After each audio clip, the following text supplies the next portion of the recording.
TDP హయాంలో రైతులకు ఇబ్బంది కలగనివ్వమన్నారు ఏపీ సీఎం చంద్రబాబు. రైతులను అన్ని విధాలుగా ఆదుకుని లాభాల బాటలో నడిపిస్తామన్నారు. పశ్చిమ గోదావరి జిల్లా చిట్లవరంలో ఏరువాక కార్యక్రమాన్ని ప్రారంభించిన చంద్రబాబు వ్యవసాయంపై రైతులకు భరోసా కల్పించారు.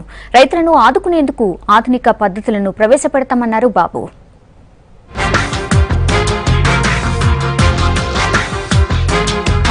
రైతుల సంక్షేమమే టీడీపీ ప్రభుత్వ లక్ష్యమన్నారు ఏపీ సీఎం చంద్రబాబు.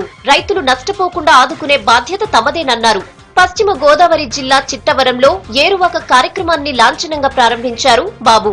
చెర్నకోల చేతిలో పట్టుకుని ఎడ్లబండి తోలుకుంటూ స్వయంగా పొలం దగ్గరకొచ్చారు. నాగళ్లతో దుక్కి దున్ని వ్యవసాయ పనులు ప్రారంభించారు.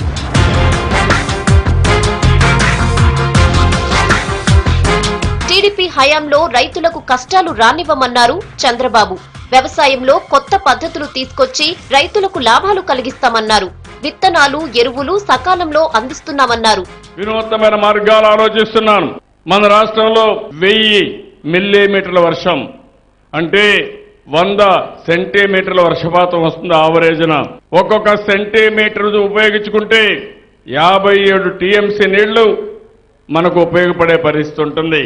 ఆంధ్రప్రదేశ్ రాష్ట్రాన్ని కరువు రహిత రాష్ట్రంగా తయారు చేయాలని ఒక ఉద్యమ స్ఫూర్తితో నేను తీసుకున్నాను. వర్షపు నీరుని భూగర్భ జలాలుగా మార్చాలి. అదే మరి నదుల అనుసంధానం చేయాలి.